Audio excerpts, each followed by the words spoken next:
ఎంచుకుంటారు అనే ఆలోచన కూడా లేకుండా ఇలాంటి ఒక మహాకుట్రకి నాంది పలికే పరిస్థితికి వచ్చారు. ఈ మహాకుట్రలో మీరు చూస్తే మొన్న చేసిన డేటా, తెలుగుదేశం పార్టీ డేటాని దొంగిలించి వైఎస్ఆర్ కాంగ్రెస్ పార్టీకి ఇవ్వాలని, తెలుగుదేశం పార్టీని నిర్వీర్యం చేయాలని, వ్యవస్థల్ని యథేచ్ఛగా వాడుతూ వ్యవస్థల్ని భ్రష్టు పట్టించే పరిస్థితికి వచ్చారు. నీచాతి నీచంగా ప్రవర్తించే పరిస్థితికి వచ్చారు. నేను ఆ సాక్ష్యాలన్నీ మీకు అందరికీ కూడా, రాష్ట్ర ప్రజలకి, దేశ ప్రజలకి నేను సాక్ష్యాలతో సహా ఈరోజు మీ ముందర పెడుతున్నా. వీళ్ళ ఓన్ హ్యాండ్ రైటింగ్స్తో సబ్మిట్ చేసిన సాక్ష్యాలు ఇవి. ఎవరో చెప్పింది కోఇన్సిడెన్స్ కాదు. ఆ సాక్ష్యాలన్నీ కూడా మీ ముందర పెడుతున్నా. రాష్ట్ర ప్రజలు కూడా దీన్ని ఆలోచించాలి, దేశ ప్రజలు కూడా దీన్ని ఆలోచించాల్సిన అవసరం ఉంది. అలాంటి మొన్నే నేను డేటాను గురించి చెప్పాను, కానీ ఈరోజు దాని వెనక నుండే మహాకుట్ర ఈరోజు మళ్ళా మీ ముందర పెడుతున్నా.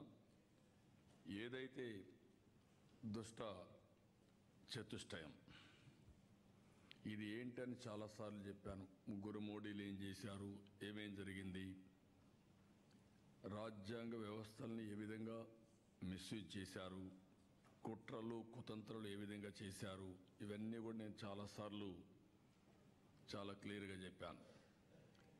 చరిత్రలో కూడా మనం చూసాం, కానీ ఇంత దారుణమైన కుట్రలు ప్రజాస్వామ్యంలో చేస్తారని ఎక్కడ మనం చూడలేదు.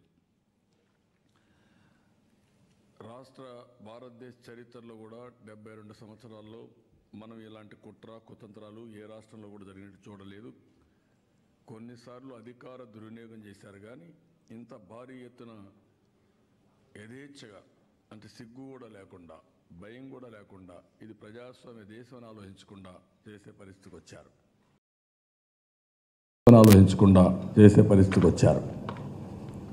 ఇందులో మనం చూస్తే ఇక్కడ A1 ప్రతిపక్ష నేత చాలా కేసుల్లో A1 ఉన్నాడు. ఇంకా ఎన్ని కేసుల్లో A1 కావాలనుకున్నాడు తెలియదు. A2 చాలా కేసుల్లో A2 ఉన్నాడు విజయసాయి రెడ్డి.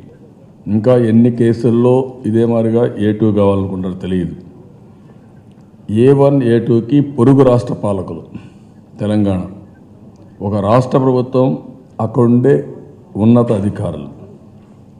ఇది చూస్తే దొరకు పటేళ్ళు ఎట్లా పనిచేస్తారో ఆ మరి పనిచేస్తున్నారు. ఇప్పుడు పోలీసు వ్యవస్థ కూడా మళ్ళీ పటేల్ వ్యవస్థను తీసుకొచ్చి ప్రజలపైన, రాజకీయ పార్టీలపైన దాడి చేసే పరిస్థితికి వచ్చారు.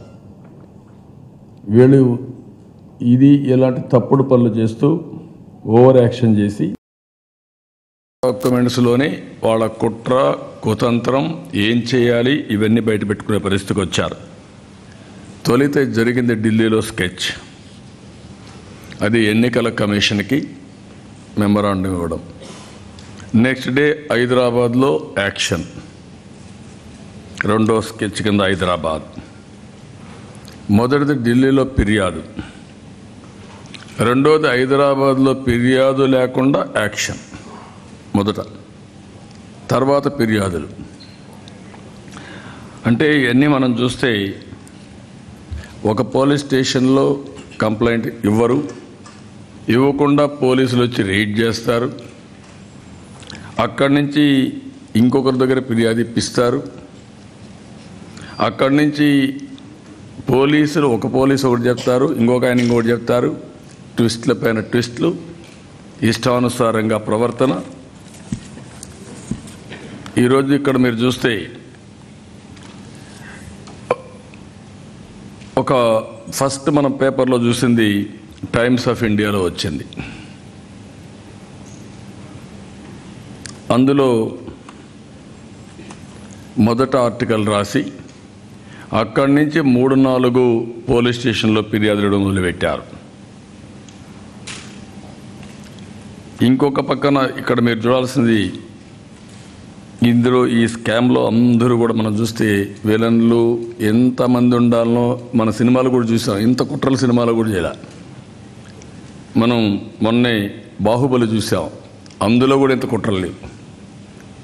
దానికంటే మహాకుట్ర అంటే ఇమాజినేషన్ కూడా ఊహించనటువంటి కుట్రలు చేసే పరిస్థితికి వస్తున్నారు వీళ్ళు. అంత దారుణంగా ఫస్ట్ టైం 19/2/2019 చీఫ్ ఎలక్షన్ కమిషనర్కి ఒక వినతిపత్రం ఇచ్చాడు విజయసాయిరెడ్డి. ఏమని ఇచ్చాడు? ఆంధ్రప్రదేశ్లో illegal access to digital data of individuals by Telugu Desam party complaint action regarding. ఇది కంప్లైంట్ 22వ తారీఖున, అంటే 3 రోజుల తర్వాత దాన్ని మెరుగులు దిద్ది ఏమనుకున్నారంటే అక్కడ రావడం కొంత అటు ఇటు అయినా యాక్షన్ స్టార్ట్ చేయాలి కాబట్టి మోర్ కోఆపరేటివ్ గవర్నమెంట్, కుట్రలో భాగస్వామైన గవర్నమెంట్, అక్కడ తెలంగాణ గవర్నమెంట్ ఉంది.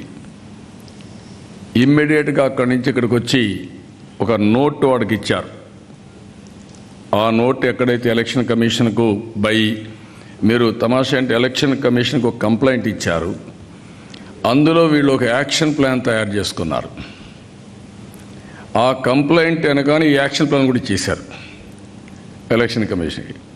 ఎలక్షన్ కమిషన్ ఏం చేశారంటే కంప్లైంట్ రాసుకొని యాక్షన్ ప్లాన్ కూడా సీరియల్ నెంబర్లు వేసి అవన్నీ యాక్షన్ పంపించారు. ఎంత దుర్మార్గం చూడండి, ఎంత గొప్ప అందుకే అంటారు దొంగతనం చేసేవాడు ఎప్పుడో ఒకసారి కరెక్ట్గా ఇన్వెస్టిగేషన్ చేస్తే దొరుకుతాడు.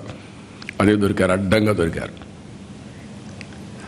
దాంట్లో మీరు చూస్తే 23వ తారీఖున ఇది యాక్షన్ స్టార్ట్ అయింది. వాళ్ళ యాక్షన్ ప్లాన్ ప్రకారం IT grid India private limited software company దానిపైన దాడులు చేశారు. ఇది చట్ట విరుద్ధం. డైరెక్టర్ అశోక్ని ఎన్క్వైరీ చేశారు. ఏమీ చెప్పకుండా ఎలాంటి లేకుండా మొత్తం డేటా అంతా దొంగిలించిపోయారు. హైదరాబాద్లో ఐటీ కంపెనీల్లో ఇంత లూటీ చేస్తే డేటాను దొంగిలించకపోతే వేరే వాళ్ళకి ఇవ్వాలనుకుంటే రేపు ఎవడైనా కంపెనీ పెడతాడా హైదరాబాద్లో? ఇది డే టైం రాబరీ కాదు, ఇది దౌర్జన్యం కాదు. ఆ రోజు నేను చెప్పింది ఏంటి హైదరాబాద్కి, ఏ కంపెనీ కూడా మీరు భయపడద్దండి, మీకు రక్షణ ఉంటుందని చెప్తే ఇంత దుర్మార్గంగా ఏ వ్యక్తినైతే నేను చెప్పానో ఆ పార్టీకి సంబంధించి ఒక అవుట్ సోర్సింగ్ ఏజెన్సీ పనిచేస్తూ ఉంటే వాళ్ళ దగ్గర మా డేటా మీరు దొంగిలించపోతారా? ఎంత నీచమండి ఇది. అక్కడేంటి దాంట్లో సేవామిత్ర యాప్ సమాచారం, సభ్యత నమోదు, కార్యకర్తల సంక్షేమ నిధి, ఇన్సూరెన్స్ సమాచారం ఇవన్నీ కూడా దొంగిలించిపోయే పరిస్థితికి వచ్చారు. రాత్రికి రాత్రి అశోక్ ఇంటిపైన దాడి చేశారు. 4 ఉద్యోగులు బెదిరించారు. వాళ్ళ కుటుంబ సభ్యులను వేధించారు. అంటే ఇక్కడ మీరు గుర్తుపెట్టుకోవాల్సింది, ఎవరు చెప్పారు? ఒక రాష్ట్రంలో ప్రభుత్వం ఏ ప్రభుత్వం ఉంది? ఇది ప్రజాస్వామ్యమా లేకపోతే లూటీలు చేసే డెకాయిట్ ప్రభుత్వం? నాకు అర్థం కాలేదు. మీ ఇష్ట ప్రకారం మీరు చేసే పరిస్థితికి వచ్చారు సీఎం ఇన్స్ట్రక్షన్స్ని పెట్టి. ఇది 23వ తారీఖు జరిగింది. 26వ తారీఖున టైమ్స్ ఆఫ్ ఇండియాలో data breach by TDP app UIDAI EC launch probe శీర్షిక కింద ఇచ్చారు. వీడియో లీక్ చేశారు. అది 26వ తారీఖు వచ్చారు. అప్పుడు విజయసాయిరెడ్డిని కంప్లైంట్ ఇచ్చానని చెప్పలా. ఎవరు కంప్లైంట్ ఇచ్చారో ఇంతవరకు చెప్పలా. ఎక్కడ కంప్లైంట్ ఉందో ఎవడు చెప్పేవాళ్ళు లేడు. అంటే కంప్లైంట్ లేకుండా దొంగతనం చేశారు మీరు. Who are you to do that? 23వ తారీఖు మీరు చేస్తే 26వ తారీఖున పేపర్లో వస్తే ఎవరు చేశారు కంప్లైంట్ మీరు చెప్పకుండా పోలీసులు వచ్చి అతిగా ప్రవర్తించి ఇష్టానుసారంగా చేశారు. దానివన్నీ కూడా మేము వాళ్ళ దాడి సోదాలు ఎన్క్వైరీలు బెదిరించడం అన్ని ఫోటోలన్నీ బయటకు వచ్చే 23వ తారీఖు వచ్చినట్టన్నీ కూడా బయట పెట్టే పరిస్థితికి వచ్చాం. అది ఎప్పుడు చెప్పాం కూడా మీకు ఇస్తాం. 2వ తారీఖున 2/3 అర్ధరాత్రి 12:15 ఫిర్యాదు తీసుకున్నారు. నేను అడుగుతున్న ఎవడన్నా 12:15కి డేటా పోయిందని ఎవడన్నా ఇస్తాడండి? మిడ్ నైట్ ఏదో హత్య జరిగితేనో, అత్యాచారం జరిగితేనో, కిడ్నాప్ చేస్తేనో, లేదంటే డ్రంక్ అండ్ డ్రైవ్ ఇలాంటి కేసులు వస్తాయి తప్ప ఆ 12:15కి ఇవ్వడం. అక్కడి నుంచి ఆ కంప్లైంట్ వస్తే మీరేం చేయాలి? గవర్నమెంట్ డేటా పోయింది, ఎవరో తీసుకున్నారు, దొంగిలిచ్చారు, ఎవరికి చెప్పాలి? That is my data, my government, we are in sovereign power. మీదొక ప్రభుత్వం, మాదొక ప్రభుత్వం. మా ప్రభుత్వ డేటా పోయిందంటే మీరు ఏం చేసి ఉండాలి? గౌరవంగా మీ సెక్రటరీనో, మీ వ్యక్తిలో ఎవరో, మా ఐటీ సెక్రటరీకో ఫోన్ చేయాలి. మీ డేటా పోయింది, దొంగతనం జరిగింది, మీకు రెఫర్ చేస్తున్నాం అని చెప్పుంటే మర్యాదగా ఉండేది, గౌరవంగా ఉండేది. ఇక్కడే కుట్రలో భాగం. దొంగతనంగా మా డేటా తీసుకుని తిరిగి మన మీద కేసు పెట్టాలి. అందుకే మన మీద కేసు పెట్టారు. కేసు పెట్టి 7 గంటలకంతా 2వ తారీఖు అర్ధరాత్రి ప్రయాణం చేసి 7 గంటలకు వెళ్ళిపోయి ఉద్యోగులు ఇళ్ళని సోదా చేసి వేధింపులు చేయడం మొదలుపెట్టారు. ఎవరైనా సరే మీరు కూడా మీ ఆఫీస్కి వచ్చి పోలీసులు సోదా చేసి ఇవన్నీ చేసి ఎంత భయపడిపోతారండి? 3వ తారీఖున అశోక్ తరపున హెబియస్ కార్పస్ పిటిషన్ వేశారు. ఆ సాయంత్రం హైకోర్టు దాన్ని విన్నారు. 6:30 గంటలకల్లా హైకోర్టు ఆర్డర్ బయటకు వచ్చింది. 4 ఉద్యోగుల్ని కోర్టులో నెక్స్ట్ డే 10:30కి ప్రొడ్యూస్ చేయమన్నారు. ఇంకా మనకు తెలుసు వాళ్ళు అక్కడి నుంచి తెల్లవారు తీసుకొచ్చారు. తెల్ల కాగితాలపై వీఆర్ఓల సంతకాలు తీసుకోవడం ఏంటని కోర్టు అడిగారు. అంటే కోర్టుకు చాలా వరకు దీని మీద అనుమానాలన్నీ ఎక్స్ప్రెస్ చేశారు. ఎంత ఎక్స్ప్రెస్ చేశారంటే ఇక్కడ మీరు చూస్తే నేను ఆ డేటా అంతా కూడా మీకు ఇస్తున్నా. ఇప్పుడు టోటల్గా డాక్యుమెంటరీ ఎవిడెన్స్ అంతా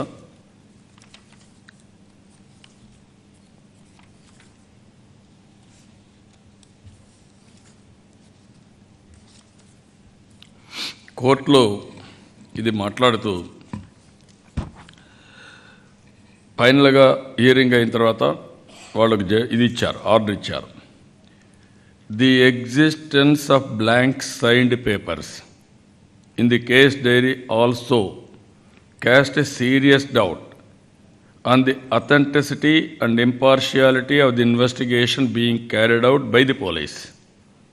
Therefore, the police is directed to produce the written news on 4/3/2019 at 10:30 a.m. before this court. అది ఇస్తే ఆ రోజు మార్నింగ్ ప్రొడ్యూస్ చేసి వాళ్ళు బెదిరించి ఏం చేయాలో మీకు తెలుసు, పోలీసులు అట్ చేశారు, వాళ్ళు బెదిరించి కేసులు పెట్టించారు. వాళ్ళు వచ్చి మమ్మల్ని ఏం చేయలేదు, మేము వాలంటరీగా పోయామని చెప్పారు. అప్పుడు ఆ కేసు రిజిస్ట్రేషన్ డిఫెక్టివ్గా ఉందని సాయంత్రం 7 గంటలకు సంజీవ్ రెడ్డి ఎస్ఆర్ నగర్ పోలీస్ స్టేషన్లో దశరథరామరెడ్డి అనే వాడితో ఒక కంప్లైంట్ రిజిస్టర్ చేస్తారు. అప్పుడు ఎందుకు అవసరం వచ్చిందండి? వాళ్ళు రిలీజ్ చేశారు, హెబీ కార్పస్ మీద ఎందుకు చేశారు? దానికి సమాధానం లేదు. 4వ తారీఖున Cyberabad police commissioner press conference పెడతాడు. హైకోర్టు తప్పు చెప్పింది, తప్పు పట్టిందని చెప్పడు. 7వ తారీఖున మళ్ళీ సిట్ వేశారు. అక్కడ స్టీఫెన్ రవీంద్ర ప్రెస్ కాన్ఫరెన్స్ పెడతాడు. అతను 23వ తేదీన సోదా నిజమని, దాడి నిజమని ఆయన ఒప్పుకుంటాడు. సజ్జనార్ చెప్పడు, స్టీఫెన్ చెప్తాడు, ఆయన యాక్సెప్ట్ చేస్తాడు. నేను అడుగుతున్న 23 చేసి ఎవరు అధికారం ఇచ్చారు మీకు? ఎవరు మిమ్మల్ని చేయమన్నారు? ఎవరు ఫిర్యాదు ఇచ్చారు? మీకు కల వచ్చిందా? లేకపోతే వాళ్ళు చెప్పిన మాటలు మీరు ఆ script as it is act చేసిన మాట వాస్తవం అవునా కాదా? ఇది కేసే లేదు, మీరు యాక్ట్ చేశారు, మీరే యాక్సెప్ట్ చేస్తున్నారు. దానికి సాక్ష్యాధారాలు నేను పెట్టాను, ఎవరెవరు పోయారో ఫోటోలన్నీ కూడా మీకు ఇస్తున్నా. ఈరోజు మీరు చూస్తే ఈ ఫోటోలు చూసిన తర్వాత ఆఫీసులో జరిగినట్టన్నీ మేము రిలీజ్ చేశాం. ఇవన్నీ ఫోటోలు ఉన్నాయి, బంచ్ ఆఫ్ ఫొటోస్ మీ పేపర్లో కూడా వచ్చాయి. ఇది ఎప్పుడు జరిగింది? దాడి 23 జరిగింది. 23 జరిగితే కమిషనర్ పోలీసు మాట్లాడుతూ కనీసం దాని గురించి నువ్వు మాట్లాడవు. అదే స్టీఫెన్ యాక్సెప్ట్ చేశాడు. ఇది కుట్రలో భాగం అవునా కాదా నిలదీస్తున్నా. అంటే ఇక్కడ ప్రిలిమినరీ ఎంక్వైరీ 23వ తారీఖు చేశామంటాడు. అయితే ఎవరుది ఫిర్యాదు చేశారో చెప్పరు. పేపర్లో విజయసాయిరెడ్డి ఫిర్యాదు అని చెప్పుకుంటారు. అతని ఫిర్యాదు కూడా అక్కడ ఉండదు. అదే మరి ఇంకొక పక్కన మీరు చూస్తే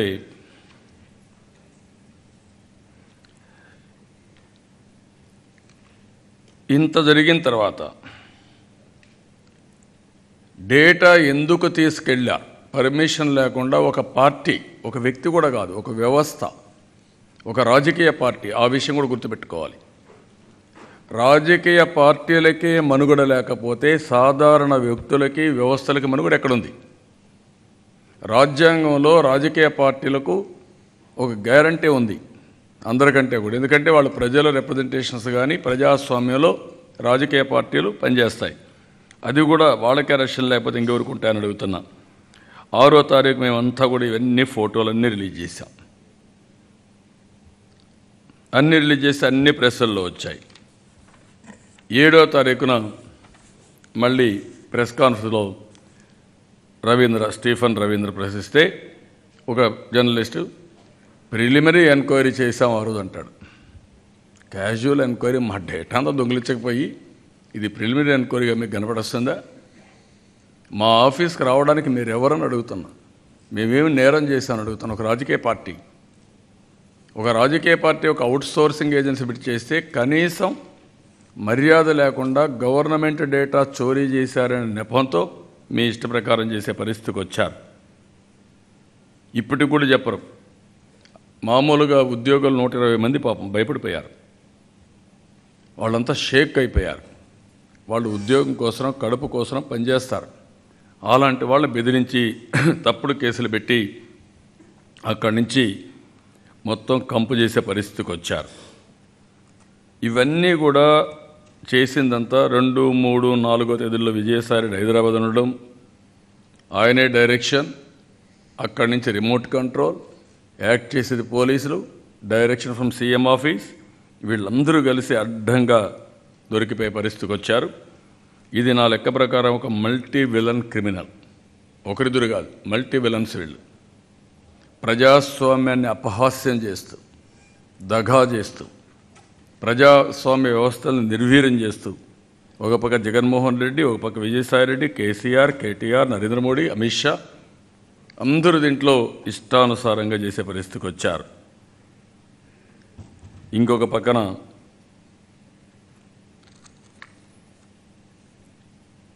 ఇంతవరకు మీరు చూస్తే హైదరాబాద్లో నేరం జరిగింది కానీ ఎక్కడ చేశారు కానీ అవన్నీ చెప్పకుండా అవన్నీ చేసే పరిస్థితికి వచ్చారు. 10 సంవత్సరాలు మీరు ఒకసారి చూస్తే ఒక సాఫ్ట్వేర్ కంపెనీ పైకి రావాలంటే చాలా సమయం పడుతుంది. 10 years కష్టపడ్డాడు అతను. అదే మరి 100 మంది 120 మెంబర్స్ ఒక తెలుగుదేశం పార్టీకి అవుట్సోర్సింగ్ చేశాడనే నెపంతో అతన్ని ఎంత క్షోభకు అంత క్యారియర్ నాశనం చేసే పరిస్థితికి వచ్చారు. ఇది ఎంత దుర్మార్గం మనం ఆలోచించాల్సిన అవసరం ఉంది.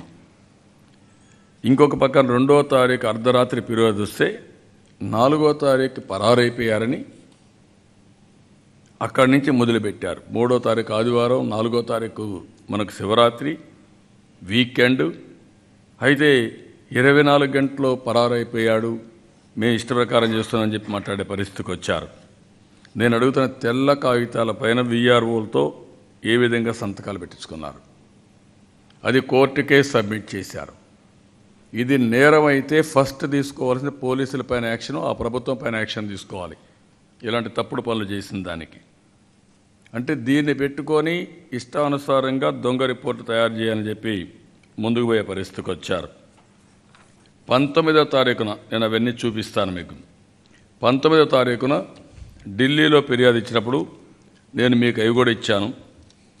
వీళ్ళ లెటరు, ఆ లెటర్ కిందన వీళ్ళు పెట్టినటువంటి టాకింగ్ పాయింట్స్, ఎలక్షన్ కమిషన్కి వీళ్ళు ఇచ్చిన లెటర్ మీరు చూస్తే ఆయన ఎలక్షన్ కమిషనర్ 22(2) కిందికి పంపిస్తూ given by hand by mister Reddy please put up for obtaining comments from ER director and IT division అని రాసి కిందికి పంపించాడు. దీంట్లో ఇవన్నీ రాశారు, మీరు చెప్పినట్టు రాసి దానికి ఎన్క్లోజర్ కంటిన్యూషన్ 28 పేజ్. ఇందులో ఏంటి? Sevamitra, talking points on Sevamitra, role players, Nara Lokesh, IT grid, blue frog, modus of operandi, government of UIDAI, real time governance, software companies, ఇవన్నీ offence involved, conspiracy to steal, misappropriation data, violation of guidelines of the Supreme Court in Aadhaar judgment, violation privacy clause, plan of action, getting an FIR registered and seizure of stolen data, location of servers as to be traced, seizure of cell phone, email communication between Director of IT Grid, Blue Frog and the state government ministers and officials, disabled Sevamitra application, identify the Sevamitra top level organizers enrolled in the application, seek CBI investigation through court, expose the illegality to national media, address letters to CEO, UIDAI to lodge a separate case for evaluation of the Aadhaar. ఇవన్నీ రాసి focus చేయాల్సిన పాయింట్లు రాసింది. అది కూడా IT గ్రిడ్లో ఏం focus చేయాలనో ఈయన డైరెక్షన్ ఇచ్చాడు. ఎంత టూ మచ్ అండి. Establish that it has the database of Aadhaar, election commissions data, colour photographs అది data, various benefits obtained by voters from government schemes, establish that they created software to collect all these different sets of data, establish location of servers from where Sevamitra application is being operated and seize the databases, immobilize the application if the legal acts in point number 1 and above are identified, establish that there is preparation of a list of voters who have to be struck off from the rolls of the voters list, establish that this list was being communicated from IT grids to someone in TDP office or the government, establish that there was communication by call details, email, text, chat, VoIP calls, etc. between IT grids, Ashok especially, and TDP party functionaries, Lokesh and others. ఇవేగా చేశారు. నేను అడుగుతాను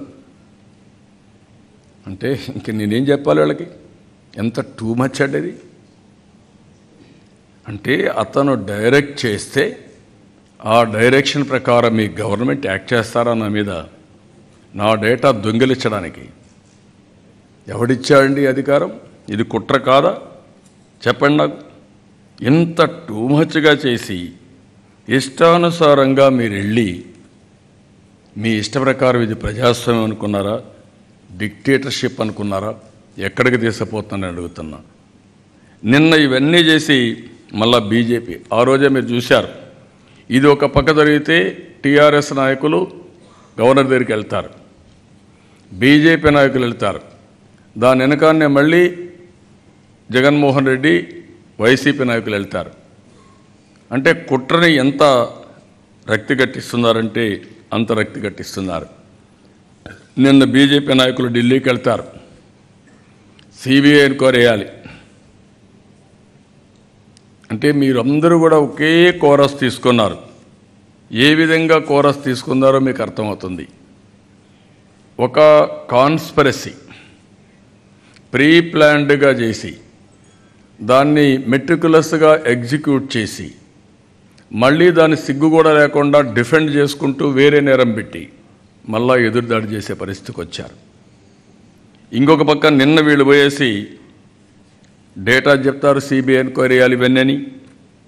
సాధికార మిత్ర ఏదో గవర్నమెంట్లో ఉంటే అది కూడా వాళ్ళు వాలంటరీగా పనిచేస్తే వాళ్ళ వల్ల ఏదో అయిపోతుంది, వాళ్ళందరినీ రద్దు చేయాలని వాళ్ళ మీద కంప్లైంట్ ఇస్తారు. పోలీసుల మీద డీజీ మీద కంప్లైంట్స్ ఇస్తారు. ఇంకొక పక్క మనం ఇచ్చే డబ్బులు ఏవైతే ఉన్నాయో అవన్నీ కూడా తెలంగాణ గవర్నమెంట్ ఇస్తే నువ్వు మాట్లాడవు, మీరిస్తే మీరు మాట్లాడరు. మేము ఈరోజు ప్రజలకు ఏదైనా కానీ కమిట్ అయ్యి ఎప్పటి నుంచో పోయే డబ్బులకి అడ్డం పడడానికి ఇదొక పెద్ద ఫ్రాడ్ కింద. There is a strong possibility that the bribes may be directly delivered to the bank accounts of voters on the eve of elections. We suspect that the information on banks' accounts has been leaked to the private companies working for the ruling TDP, in effect, bribe transfers ahead of elections. This high-tech direct bribe transfer can completely vitiate the election process and alter the poll dynamics.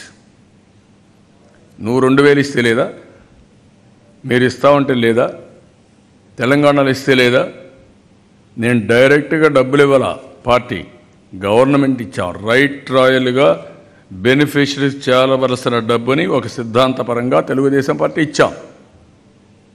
అది ఇస్తే తప్ప ప్రజలకు అడ్డపడతావు నువ్వు? Election పోయి complaint చేస్తారా మీరు? అంటే ఈ 2 పార్టీలు ఎట్టారైన 3 పార్టీలు ఇప్పుడు కేసీఆర్ ఇక్కడ రాలేడు, 1000 కోట్లు పంపిస్తాడు. ఇప్పుడే చెప్తున్నారు 1000 కోట్లు వచ్చేసాయని. నువ్వు సంపాదించిన డబ్బులు పెట్టుబడి పెడుతున్నావు ఇక్కడ. దేనికి? నీకు ఒక సామంత రాజ్యం కావాలి. నీ సామంత రాజ్యం కోసం నువ్వు ఒక పథకం ప్రకారం ఒక మనిషిని పెట్టుకున్నావు, జగన్మోహన్ రెడ్డిని. అతనికి ఎంపవర్ చేస్తూ డబ్బులు పంపిస్తున్న 1000 కోట్ల రూపాయలు. ఇప్పటికీ ఎంత పంపిస్తారో తెలియదు, అదే నాకు ఇచ్చే రిటర్న్ గిఫ్ట్ అయినా. రెండోది, ఒక పక్క ఈ పని చేస్తూ ఇక్కడ ప్రభుత్వాన్ని ఇమ్మొబైల్ చేయాలని, ఇది చేయాలని, ఏమాత్రం అసౌకర్యం కలిగించాలని, దానిపైన నువ్వేం చేస్తున్నావు? ఇల్లీగల్గా చట్ట వ్యతిరేకంగా దాడులు చేసి లేనిపోని అటెన్షన్ డైవర్ట్ చేస్తున్నావు. 2 వీళ్ళు బీజేపీ వాళ్ళు ఢిల్లీకి వెళ్ళి ఎలక్షన్ కమిషన్ దగ్గరికి వెళ్ళి వాళ్ళ అధికారం మొన్న కోడికత్తేశారు ఎన్ఐఏలో. ఏం చేశారు మీరు? ఏం చేయలేదు. కానీ ఆ రోజు కూడా హై హ్యాండెడ్గా ఏమీ లేని కేసు లా అండ్ ఆర్డర్ రాష్ట్రందైనా మీరు తీసుకున్నారు. ఇప్పుడు దీన్ని సిబిఐకి ఏమంటారు? ఇవన్నీ కూడా మీరు ఒకసారి చూస్తే ఈ ఎవిడెన్స్ అన్నీ చాలా దారుణంగా నేను మొత్తం సాక్ష్యాధారాలతో సహా మీకు ఇచ్చాను. ఇది ఆంధ్రుల ఆత్మగౌరవానికి సంబంధించిన విషయం. 5 కోట్ల ప్రజల ఆత్మగౌరవానికి సంబంధించిన విషయం. నీ కేసుల కోసం, నీ ప్రయోజనాల కోసం నువ్వు ఈ వైఎస్ఆర్ కాంగ్రెస్ పార్టీ, కేసీఆర్, ఢిల్లీలో ఉండే మీ నాయకులంతా కుట్రలు బంతే కబద్దార్, జాగ్రత్తగా ఉండండి. మీ ఆటలు సాగనీయం. మీరు ఇవ్వాల్సిన ఆస్తులు మాకు ఇవ్వలేదు. 60 సంవత్సరాల కష్టార్జితం. నేను కూడా ఆ రోజు చాలా అన్ని విధాల ప్రయత్నం చేశాం. 60 సంవత్సరాల కష్టార్జితం నువ్వు ఇవ్వలే, మీ తెలంగాణ ప్రభుత్వం ఇవ్వదు. నిన్న ప్రత్యేక రాష్ట్రం అయిన తర్వాత 5,000 కోట్ల రూపాయలు కరెంటు వాడుకొని తిరిగి మనం డబ్బులు ఇవ్వాలని ఎదురుదాడి చేస్తున్నారు. ఎంత దుర్మార్గమైన కార్యక్రమం మనం ఆలోచించాల్సిన అవసరం ఉంది. విభజన చట్ట హామీల్ని నరేంద్ర మోడీ చేయరు, ప్రత్యేక హోదా ఇవ్వరు, చట్టంలో ఉండే పోలవరానికి డబ్బులు ఆయన ఇవ్వడు. ఈయన ఇప్పుడు మాట్లాడుతున్నాడు, ఏదైతే పోలవరం గోదావరి అదే మరిగా పెన్నా నదుల అనుసంధానం కూడా వీలు కాదని కంప్లైంట్ పెట్టే పరిస్థితికి వచ్చాడు. పోలవరం ప్రాజెక్ట్ని కాదనే పరిస్థితికి వచ్చాడు. వీరు కాళేశ్వరం కట్టచ్చు, వీళ్ళు లిఫ్ట్ ఇరిగేషన్ కట్టుకోవచ్చు, కానీ ఇక్కడ మాత్రం ఈ రాష్ట్రంలో ఇది జరగకూడదు. ఎవరు మీకు ఈ అధికారం ఇచ్చారని అడుగుతున్నాను.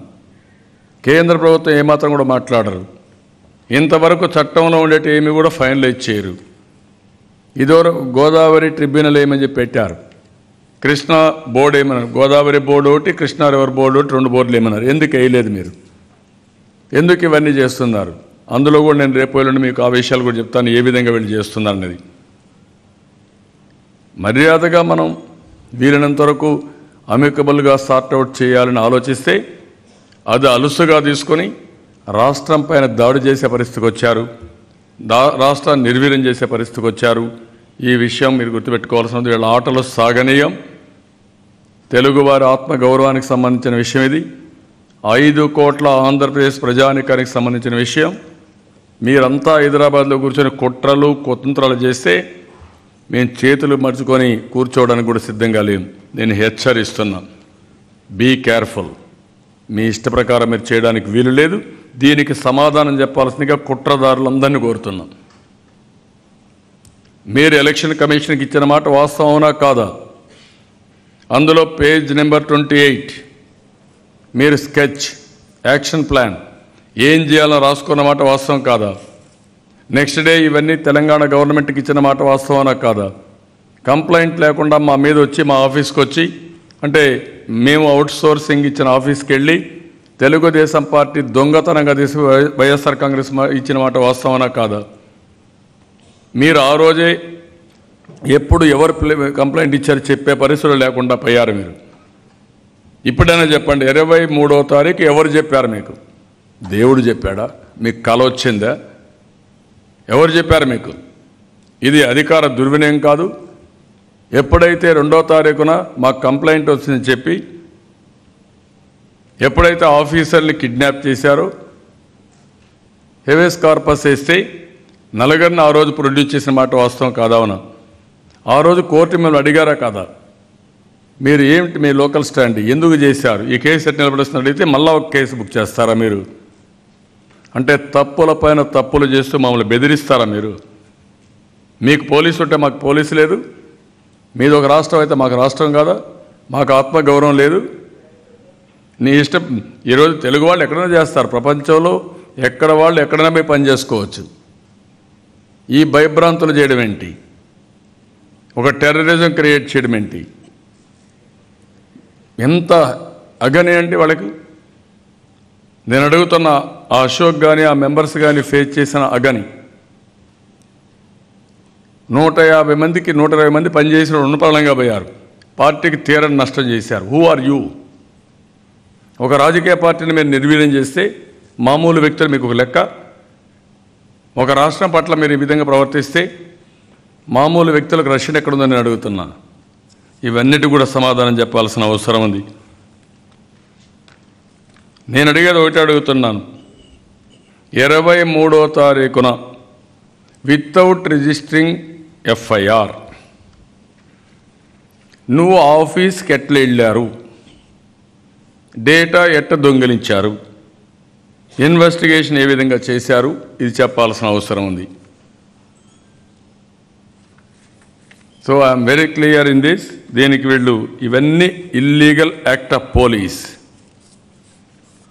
రేపు రాబోయే రోజుల్లో మీరు కూడా చట్టపరంగా పనిచేయకపోతే చాలా ఇబ్బందులు వస్తాయి. మిమ్మల్ని కూడా అంత ఈజీగా వదిలిపెట్టాం. ఆ విషయం వీళ్ళు కూడా గుర్తుపెట్టుకోవాల్సిన అవసరం ఉంది.